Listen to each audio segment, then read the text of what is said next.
প্রিয় বন্ধুরা, আন্তরিক প্রীতি, শুভেচ্ছা, শ্রদ্ধা, সম্মান ও ভালোবাসা রইল। আজকে আমি যে বিষয়টি আলোচনা করব, শেখ হাসিনা ফেরার রাস্তা তৈরি হয়েছে যেভাবে, অর্থাৎ বাংলাদেশে শেখ হাসিনার ফেরার রাস্তা যেভাবে তৈরি হয়েছে, কিভাবে সেই রাস্তা তৈরি হয়েছে সেটাই আমি আজকের ভিডিওতে আলোচনা করব এবং আওয়ামী লীগের নেতাদের যে ইঙ্গিত এ বিষয়ে সে বিষয়টিও আমি তুলে ধরব। প্রিয় বন্ধুরা, আপনারা সবাই জানেন যে 5ই আগস্ট শেখ হাসিনার বিরুদ্ধে যে প্রবল জনমত সৃষ্টি হয়েছিল বাংলাদেশে, প্রবল শেখ হাসিনা বিরোধী একটা পরিস্থিতি সৃষ্টি হয়েছিল 5ই আগস্টের পূর্বে এবং 5ই আগস্টেও, যে কারণে শেখ হাসিনাকে কিন্তু দেশ ত্যাগ করতে হয়েছিল। তিনি বাধ্য হয়েছিলেন দেশ ত্যাগ করে ভারতে চলে আসতে।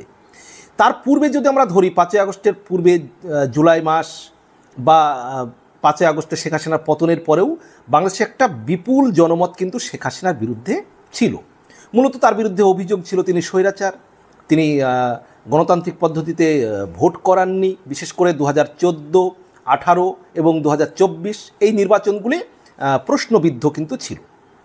কিন্তু আমরা যদি ধরি 5ই আগস্ট শেখ হাসিনার পতনের পর এই যে জুন মাস চলছে, 10 মাস হয়ে গেল। এই 10 মাসে পরিবেশ, পরিস্থিতি, সিচুয়েশান অনেকটাই পাল্টে গিয়েছে। বাংলাদেশের মানুষ যে বুক ভরা আশা নিয়ে শেখ হাসিনার পতন ঘটিয়েছিলেন, শেখ হাসিনা বিরোধী আন্দোলনে গিয়েছিলেন, তারা একেবারে চূড়ান্ত হতাশ, এখন নিরাশ তারা। এই কদিন আগে আমার ফেসবুকে একজন মেসেঞ্জারে মেসেজ করেছেন যে, ভাই, আমরা অনেক আশা নিয়ে শেখ হাসিনা বিরোধী আন্দোলনে গিয়েছিলাম এবং আমার পুরো পরিবার, মানে তার পুরো পরিবার শেখ হাসিনা বিরোধী ছিলেন, আওয়ামী লীগ বিরোধী ছিলেন, তারা আওয়ামী লীগকে ভোট দিতেন না। কিন্তু এই যে শেখ হাসিনা বিরোধী আন্দোলন করেছেন, কিন্তু আন্দোলনের পরে, শেখ হাসিনার পতনের পরে 3 থেকে 4 মাস পর থেকে তার মনে হয়েছে যে, তিনি যেটা বলছেন সেই ভাই, যে মনে হয়েছে আমরা খুব ভুল করেছি। আমার পরিবার সবাই বলছে যে শেখ হাসিনার পতন হয়ে শেখ হাসিনা প্রধানমন্ত্রী নেই, এটা দেশের জন্য, আমাদের জন্য আরও খারাপ হয়েছে। কেন? কারণ শেখ হাসিনা ক্ষমতায় থাকাকালীন যে আমার পরিবারের লোকজন বাইরে গেলে, ক্ষমতায় থাকাকালীন শেখ হাসিনা, মানে পরিবারের লোক বাইরে গেলে কোনো চিন্তা থাকতো না যে কোথায় যাচ্ছে, কি হবে, এ নিয়ে কোনো ভয় থাকতো না। কিন্তু এখন পরিবারের লোক বা আমি নিজেও কোথাও গেলে বারবার ফোন করে খোঁজ নেয়, আমার যতক্ষণ পরিবারের লোক ফিরে না আসে আমাকে খোঁজ দিতে হয়।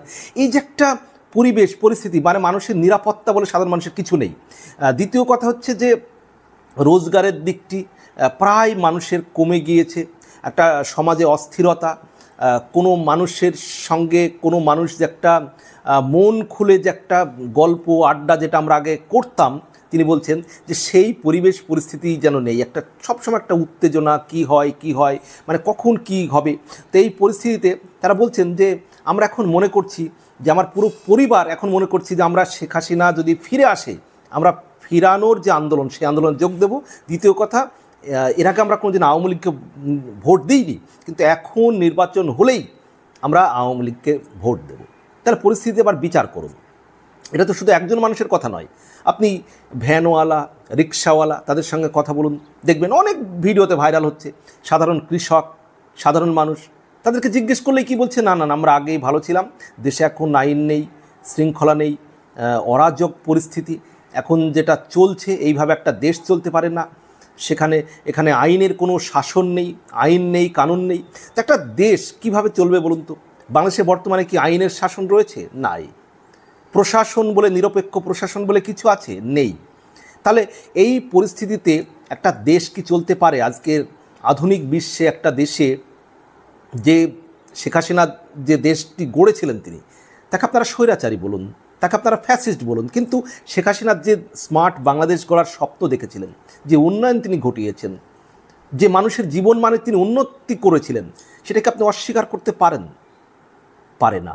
আর তাই তো বাংলাদেশের মানুষ এখন উপলব্ধি করছে যে না, আমরা শেখ হাসিনার বিরুদ্ধে আন্দোলন করেছি, আমরা শেখ হাসিনার আওয়ামী লীগের বিরুদ্ধে অনেক অভিযোগ করেছি, কিন্তু এই যে পরিস্থিতি চলছে, ডক্টর ইউনূসের নেতৃত্বাধীন অন্তর্বর্তীকালীন সরকার, তারা এখন উপলব্ধি করছেন যে না, তারা ভুল করেছেন। তাদের উপলব্ধি হয়েছে যে শেখ হাসিনা থাকাকালীন বাংলাদেশের পরিবেশ পরিস্থিতি কী ছিল, আর এখন বাংলাদেশের পরিবেশ পরিস্থিতি মানে জননিরাপত্তা কোন জায়গায় গিয়ে পৌঁছেছে। তাই সাধারণ মানুষ কিন্তু তারা হৃদয়ের দিক দিয়ে, মনের দিক দিয়ে, চিন্তা চেতনার দিক দিয়ে তারা একত্রিত হচ্ছেন।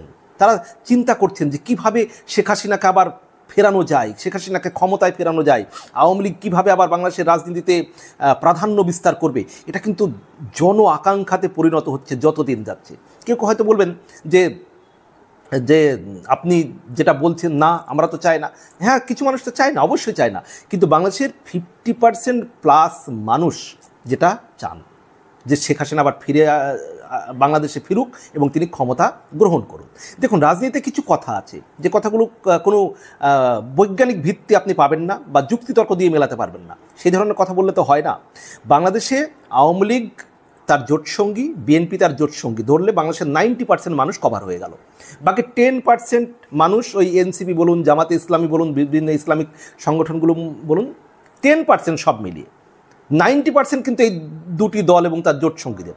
আবার যদি আওয়ামী লীগকে ধরেন, আওয়ামী লীগের নিজস্ব ভোট 40 থেকে 45% এবং তার জোটসঙ্গীদের ধরলে 50% ভোট কিন্তু আওয়ামী লীগ এবং তার জোটসঙ্গীদের। তো 50% ভোট আওয়ামী লীগ এবং তার জোটসঙ্গীদের, যেটা আওয়ামী লীগের দুঃসময়ে ছিল, এখন যেটা বাংলাদেশের পরিবেশ পরিস্থিতি মানুষ যে উপলব্ধি করছেন তার বাস্তব অভিজ্ঞতা দিয়ে, এখন বাংলাদেশে আওয়ামী লীগের সমর্থক, আওয়ামী লীগ জোট সঙ্গীদের সমর্থক যদি ধরা যায়, আপনার 50%+ হয়ে গিয়েছে এই মুহূর্তে। এবং তারা ভাবনায়, চিন্তায়, চেতনায় নিজেদের মধ্যে একটা অদৃশ্যভাবে তারা একটা জোটবদ্ধ হচ্ছেন যে তারা আওয়ামী লীগকে ফিরিয়ে আনবেন কিভাবে, আনা যায় কিভাবে, শেখ হাসিনাকে আবার প্রধানমন্ত্রীর চেয়ারে বসানো যায় কিভাবে। এটা কিন্তু আওয়ামী লীগের প্রধানতম শক্তি। কারণ জনগণের যে শক্তি, সেই শক্তি কিন্তু আওয়ামী লীগের রাজনীতির মূল হাতিয়ার, মূল স্তম্ভ। আর সেটাই কিন্তু এই মুহূর্তে যত দিন যাচ্ছে আওয়ামী লীগের সমর্থন কিন্তু বাড়ছে। 5ই আগস্ট শেখ হাসিনার পতনের পরে এনসিপি জনপ্রিয় হয়ে উঠেছিল, কিন্তু তাদের তো কোনো সংগঠন নেই। আবার বিএনপি ব্যাপক জনপ্রিয় ছিল, কিন্তু যত দিন গিয়েছে 3-4 মাসের পর থেকেই কিন্তু বিএনপির জনপ্রিয়তা কমতে শুরু করেছে। কারণ সারা বাংলাদেশ জুড়ে তারা যেভাবে চাঁদাবাজি করেছে, দখলদারি করেছে, ব্যবসায়িক প্রতিষ্ঠান লুটপাট করেছে, তারপরে জামাতে ইসলামী, এনসিপি যেভাবে মব জাস্টিস করেছে, ভাঙচুর করেছে, লুটপাট করেছে। এই যে জামাত ইসলামের একদল নেতা সমর্থক, এনসিপির একদল, তারা যেভাবে বিভিন্ন প্রতিষ্ঠান ভাঙচুর করেছে, বিভিন্ন বাড়িঘর যেভাবে ভাঙচুর করেছে, এতে বাংলাদেশের মানুষ উপলব্ধি করছে যে না না, বিএনপিও নয়, জামাত ইসলামীও নয়, এনসিপিও নয়, একমাত্র আওয়ামী লীগের হাতেই, একমাত্র শেখ হাসিনার হাতেই বাংলাদেশ নিরাপদ। এবং শেখ হাসিনা ক্ষমতায় থাকাকালীন বাংলাদেশের মানুষ যে শেখ হাসিনাকে যে ভুল ভেবেছিলেন যে বাংলাদেশের কিছু মানুষকে তিনি জেলে রাখছেন, তিনি কঠোর হাতে দমন করছেন, যেগুলো বাংলাদেশের সাধারণ মানুষ কিন্তু এই শেখ হাসিনার যে কন্টিনিউ 16-17 বছরের শাসনে শেখ হাসিনাকে ভুল বুঝতে শুরু করেছিলেন।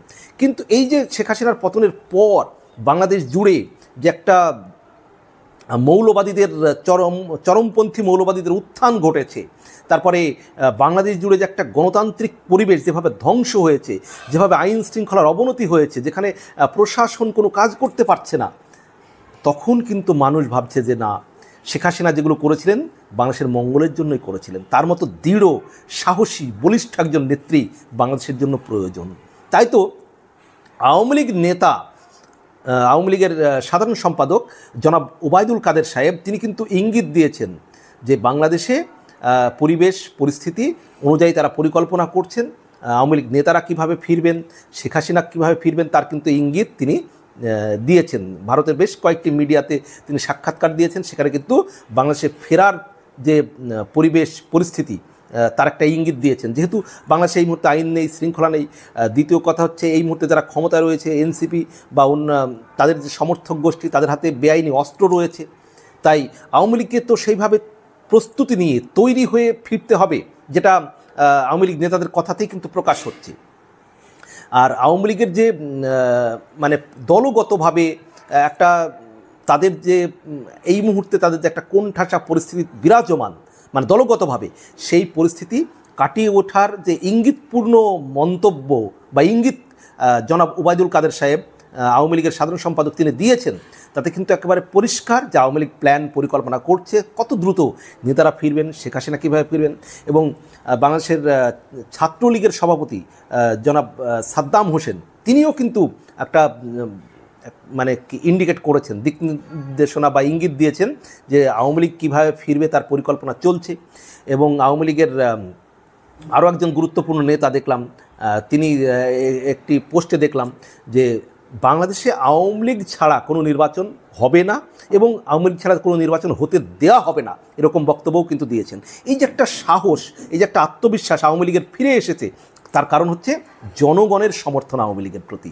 যত দিন যাচ্ছে জনগণের সমর্থন একবারে মানে জ্যামিতিক হারে আওয়ামী লীগের বাড়ছে। কিন্তু কিছুদিন আগে এটা বাংলাদেশের একজন সাংবাদিক এবং বেশ নিরপেক্ষ বিশ্লেষক জনাব মঞ্জুরুল ইসলাম পান্না তার মানচিত্র বলে একটি ইউটিউব চ্যানেলে একটা সমীক্ষা, জনমত সমীক্ষা চেয়েছেন যে শেখ হাসিনাকে কত পার্সেন্ট মানুষ চাইছে, ডক্টর ইউনূসকে কত পার্সেন্ট মানুষ চাইছে।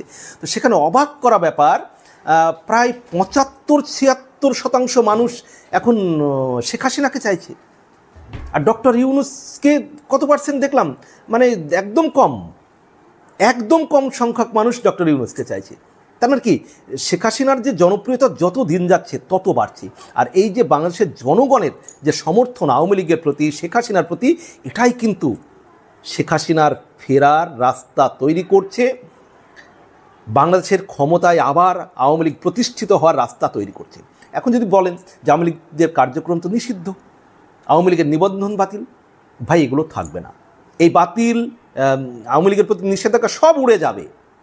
কারণ জনগণ যেভাবে আওয়ামী লীগের প্রতি সমর্থন করছে এবং এই সরকার একটু বিএনপি যদি তাদের পাশ থেকে সরে যায়, এই সরকার বালির বাঁধের উপর দাঁড়িয়ে আছে, একটু ঠেলা মারলেই পড়ে যাবে।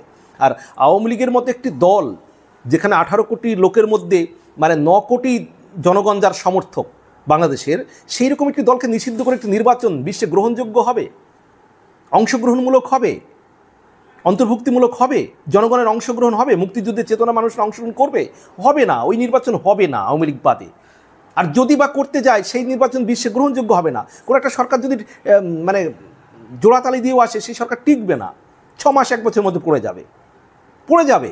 তাই সমস্ত দিক ইন্ডিকেট করছে, নির্দেশ মানে একটা ইঙ্গিত দিচ্ছে যে আওয়ামী লীগ এবং শেখ হাসিনা বাংলাদেশের রাজনীতিতে খুব তাড়াতাড়ি ফিরছে, তার রাস্তা তৈরি হয়ে গিয়েছে এবং আরও হওয়ার দিকে এগিয়ে চলেছে। তাই আওয়ামী লীগ নেতা কর্মী সমর্থকদের বলবো, আপনারা অনেক কষ্ট নির্যাতন সহ্য করেছেন, আর হয়তো কয়েক মাসের অপেক্ষা, রাজপথ আওয়ামী লীগ নেতা কর্মীদের দ্বারাতেই কাঁপবে, সাধারণ জনগণের সমর্থনে আওয়ামী লীগ ফিরবে, শেখ হাসিনা ফিরবে। এটা শুধু সময়ের অপেক্ষা, হতে পারে কয়েক মাস আগে বা হতে পারে কয়েক মাস পরে, কিন্তু আওয়ামী লীগ ফিরছে। শেখ হাসিনা যে বাংলাদেশের রাজনীতিতে ফিরছেন বা ক্ষমতায় ফিরবেন, এটা একেবারে মানে কি বলবো, এক ধরনের নিশ্চিত করে বলে দেওয়া যায় যে তারা আওয়ামী লীগ ফিরছে, শেখ হাসিনা ফিরছেন খুব দ্রুত। সময়টা হয়তো নির্দিষ্ট করে বলে দেওয়া যাচ্ছে না, কিন্তু ফিরছে, এটা শিওর, নিশ্চিত, ইনশাল্লাহ। প্রিয় বন্ধুরা, আপনারা আপনাদের গুরুত্বপূর্ণ মতামত অবশ্যই জানাবেন। আর মহান সৃষ্টিকর্তা আপনাদের প্রত্যেকের মঙ্গল করুন। জাতি, ধর্ম, বর্ণ নির্বিশেষে সবার প্রতি ঈশ্বরের মহান সৃষ্টিকর্তার দয়া, করুণা, ভালোবাসা বর্ষিত হোক, এই কামনা করি। সবার জন্য শুভকামনা।